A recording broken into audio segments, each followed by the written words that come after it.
The Republican National Convention has got underway in Florida. Presidential hopeful Mitt Romney comes here trailing in the polls, so he needs this convention to give him a bounce that will help propel him to victory. But to make that happen, he needs the hard-to-reach Jewish votes. In front of thousands of delegates and broadcast to millions of American homes, a very Jewish start to the Republican convention. Ribono shel olam, Almighty God. Rabbi Meir Soloveichik gave the invocation and blessing to officially start the proceedings. You have called us to be a beacon of freedom to the world and an ally of free countries like the State of Israel, an island of liberty, democracy, and hope. Rabbi, a registered Republican, then led the floor in prayer. Amen.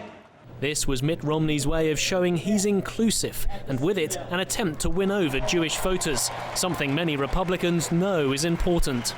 I certainly think that it would be very beneficial if we were able to get more Jewish folks over to voting our side, the right side.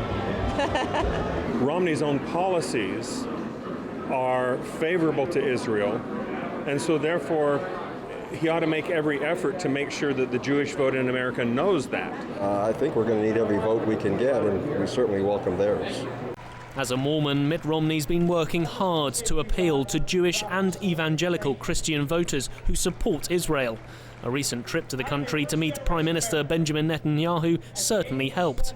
Last election, nearly 80% of Jewish voters chose Democrat Barack Obama, and that's not uncommon. Traditionally, the majority of American Jews vote Democrat, so Romney's Jewish ambitions aren't easy to achieve.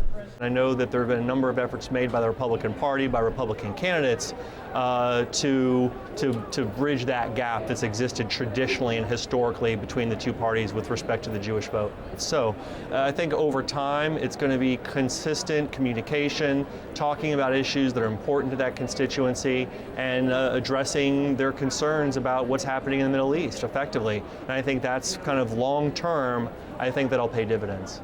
A rabbinic invocation may have helped him, but Mitt Romney will need to demonstrate in his upcoming convention speech that he's the candidate Jewish Americans should choose.